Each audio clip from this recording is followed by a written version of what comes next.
주님의 귀한 자녀들이 되게 하여 주시옵소서. 이 모든 말씀 예수님의 이름으로 기도드립니다. 아멘. 섬기는 자와 실족해 하는 자라는 제목으로 이 시간 말씀을 전하도록 하겠습니다. 각 나라 사람들마다 성적표를 받을 때 반응하는 것은 좀 다릅니다. 만약 미국 사람이 성적표를 받는다라고 하면은 대략 한 60점을 받아도 되게 기뻐합니다. 60점을 받을 때 와, 내가 이 성적을 받고 이 과목을 내가 통과했구나라고 이렇게 반응을 합니다. 유럽 사람들은 대략 한 80점 정도 받으면은 그때 만족을 합니다. 아, 내가 80점씩이나 받았네. 내 노력의 결과가 나왔구나라고 이렇게 생각을 합니다. 과연 한국 사람이 성적표를 받을 때 어느 정도면 만족을 할까요? 한국 학생이 만약 한 95점을 딱 받으면은 주변에 있는 모든 사람들은 너 진짜 잘했다라고 이렇게 하는데, 정작 당사자는 딱 그 성적표를 받으면서 아이고 큰일 났다, 이 성적표를 내가 어떻게 부모님께 가져가냐라고 이렇게 두렵고 오히려 불만을 표출한 것을 볼 수가 있습니다. 이것을 미국에서 한 대학교에서 그냥 한 교수님이 강의 중에서 이렇게 한 이야기인데, 정말로 우리나라 사람들 같은 경우는 성적을 받았을 때 만족감이 많이 떨어진다라고 이렇게 이야기를 하였습니다. 그러면서 두 학생을 이렇게 비교를 하였던 것이었죠. 그 대학교 명문 대학이고 그 미국 학생이 딱 나왔을 때 그냥 이렇게 물어봤습니다. 너는 공부를 잘하냐라고 이렇게 물어봤을 때 본인은 자기는 공부 잘하는 편이다라고 이렇게 말을 합니다. 그러면서 뭐 성적이 어느 정도 되냐라고 하니까는 4.0 만점에서 한 3.0은 넘는다라고 이렇게 말을 하였던 겁니다. 그러면서 이제 한 한국 한국 학생을 이렇게 앞으로 불러들였는데, 그 학생한테는 넌 성적 공부 잘하냐라고 물어봤을 때 자기는 공부를 잘 못한다라고 이렇게 말을 하였습니다. 그래서 성적이 어떻게 되냐라고 하니까는 3.4는 넘는다라고 이렇게 이야기를 하였습니다. 4.0 만점에서 3.4를 받은 것은 엄청 잘한 겁니다. 특히 이 대학교가 명문대다 보니까는 그만큼 공부를 잘하는 것이 쉽지 않았는데, 그런데도 불구하고 본인은 잘 못했다라고 이렇게 표현을 하였던 것이었죠.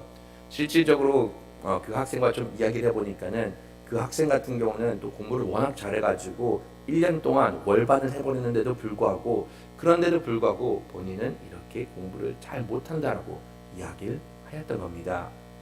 이 학생이 그렇게 이야기를 하게 됐던 이유는 아마도 본인이 만약 한국에 있었으면은 이렇게 절대적인 기준이 아니라 상대들과 경쟁하다 보니 본인의 등수가 매겨지다 보니까는 이것이 그렇게 흡족한 성적이 아니라는 것을 본인도 깨달았기 때문에 이렇게 말한 듯합니다.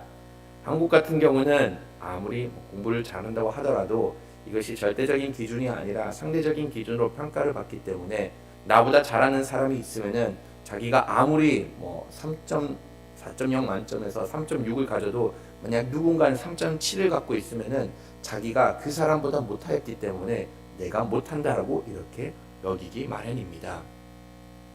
우리나라는 전반적으로 이런 사회 구조로 이루어져 있습니다. 누군가와는 비교하게 되고 누군가보다는 앞서 나가야 되는 그러한 사회 구조로 이루어졌습니다. 저는 성장을 하면서 주로 외국에 살다 보니까는 그냥 그런 치열한 경쟁을 잘 깨닫지는 못해요.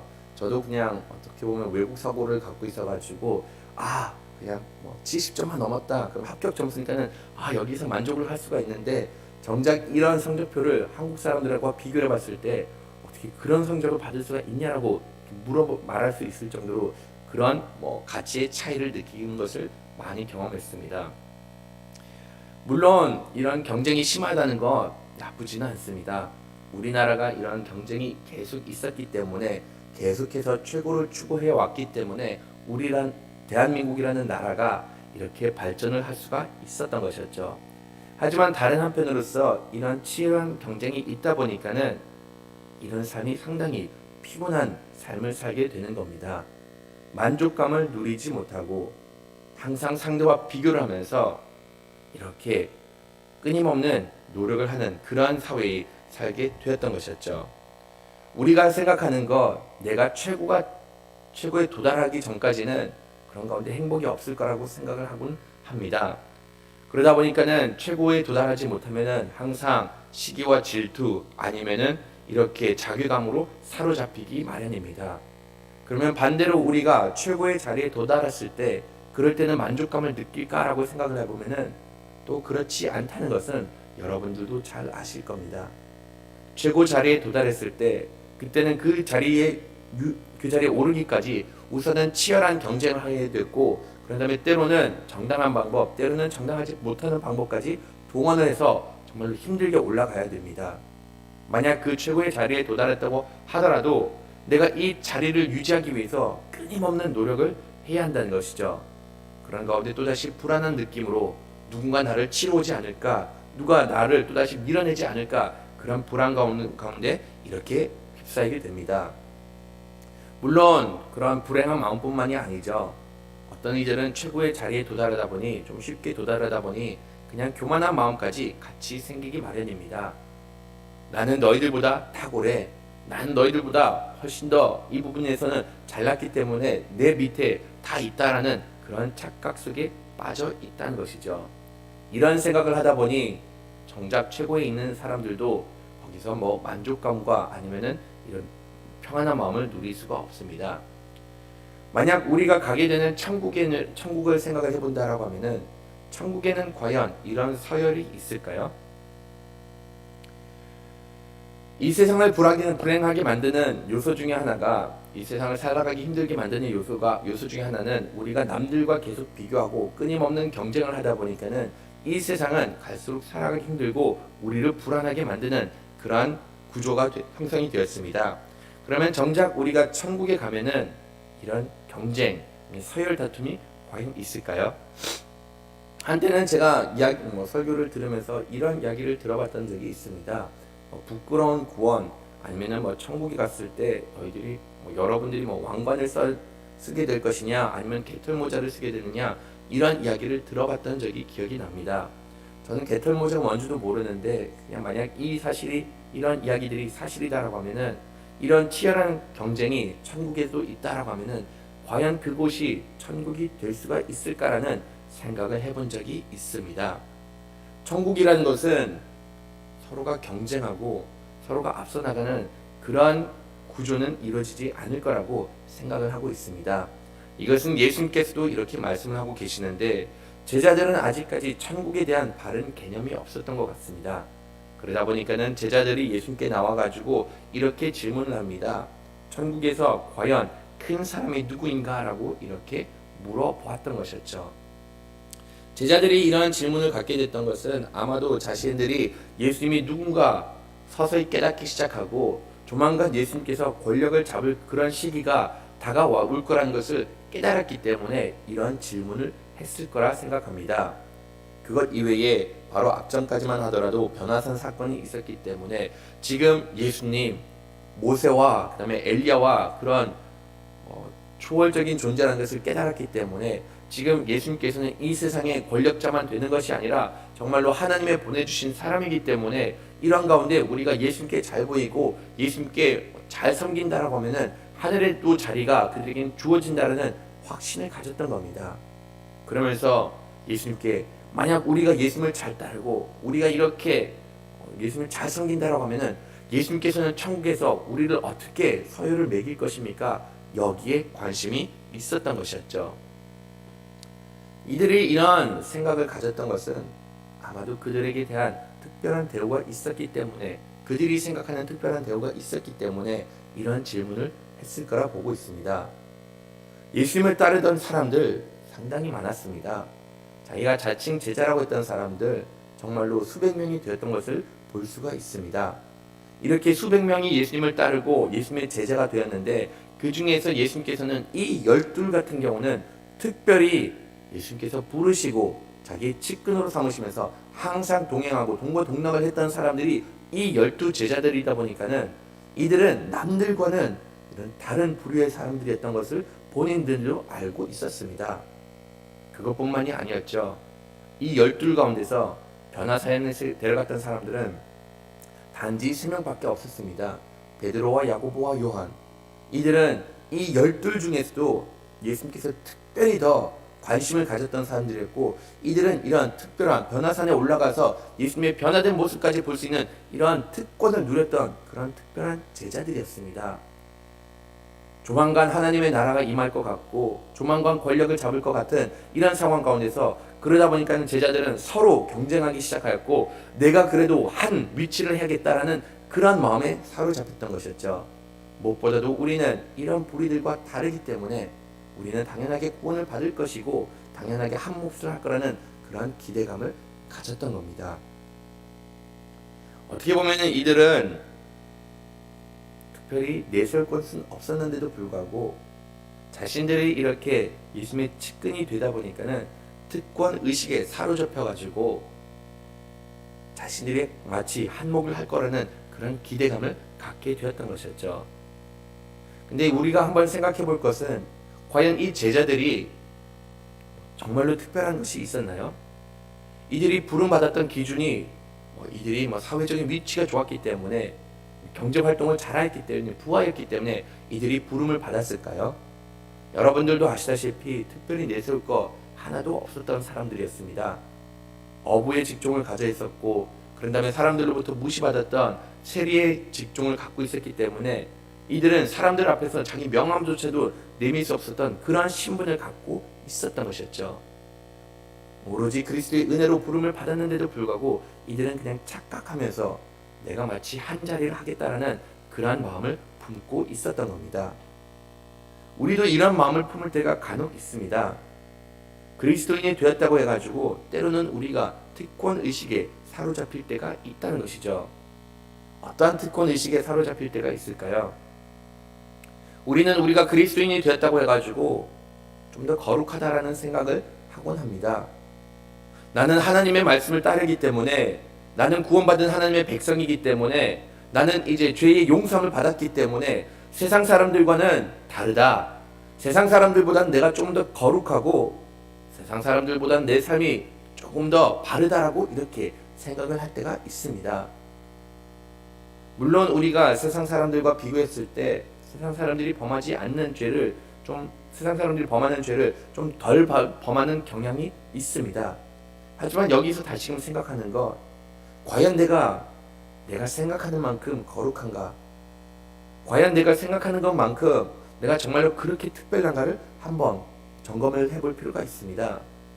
아시다시피 우리도 똑같은 죄인이고 하나님 앞에서는 내세울 거 하나도 없는 사람이라는 것을 분명히 기억을 해야 됩니다.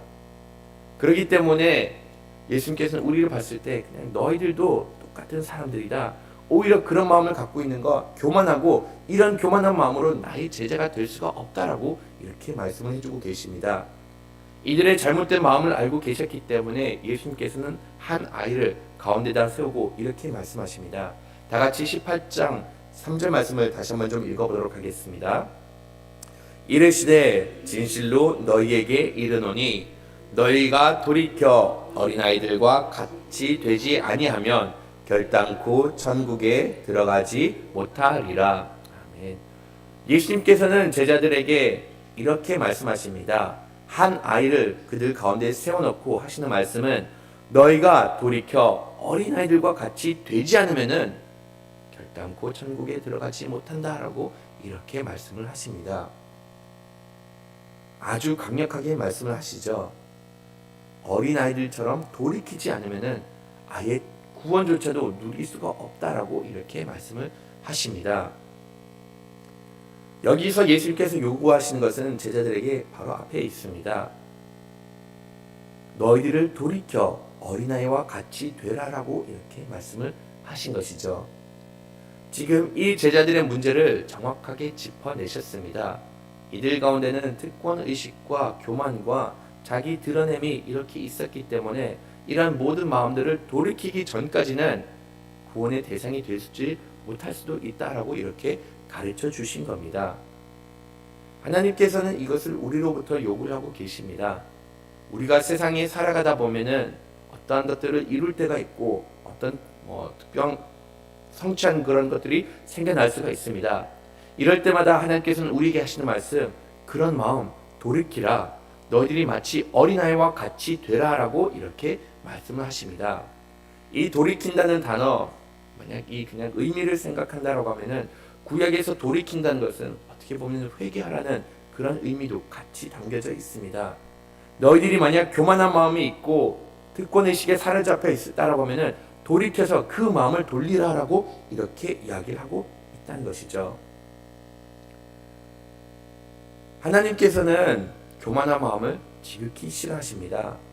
시편에서는 교만한 마음을 가진 사람, 교만한 사람을 싫어하신다라고 이렇게 표현할 정도로 교만은 이렇게 미워하십니다.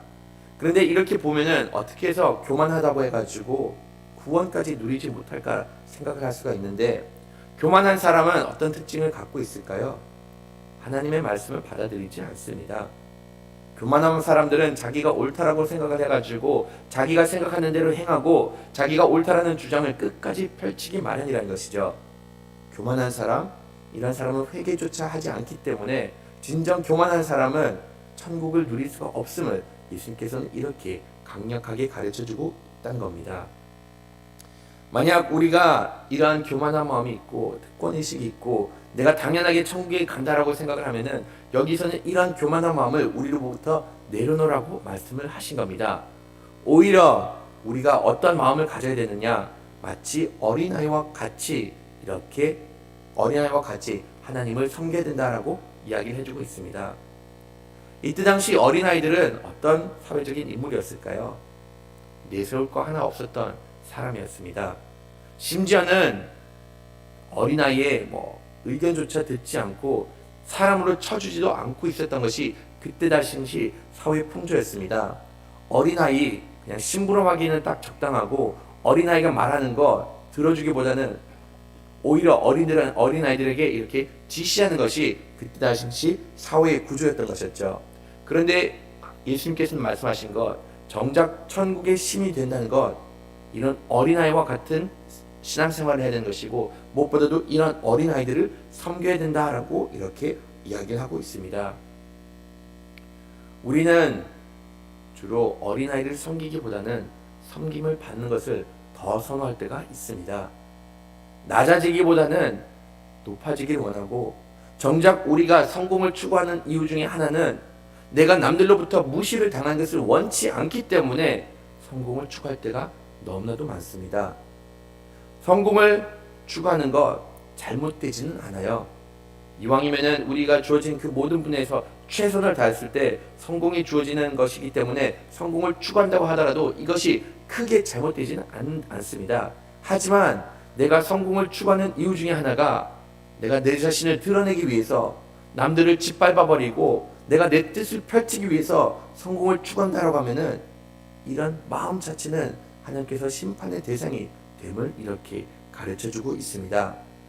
하나님을 따르는 백성들, 항상 낮은 자세로 하나님을 섬겨야 되는 것이고 항상 낮은 자세로 이웃들에게 대하여야 된다라고 이렇게 말씀을 해주고 계십니다. 다 같이 매일 성경 첫 번째 단락 같이 한번 읽어보도록 하겠습니다. 하나님 나라의 신분 서열은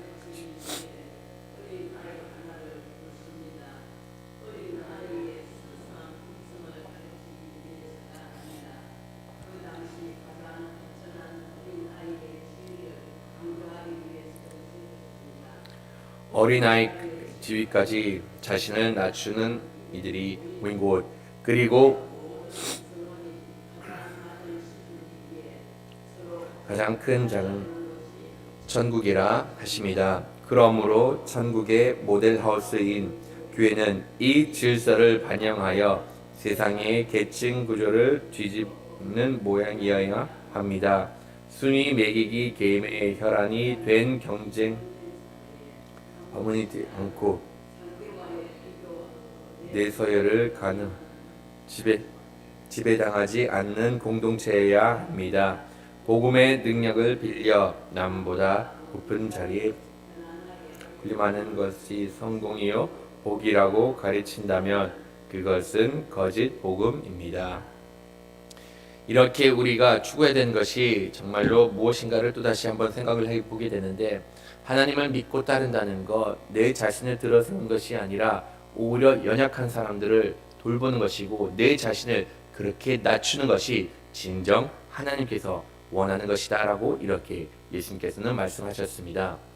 그러면은 하나님을 따르는 백성으로서 추구해야 되는 것, 예수님께서 다시 이렇게 강조를 하고 계시는데 4절, 5절, 6절 말씀 좀 다시 한번 좀 읽어보도록 하겠습니다.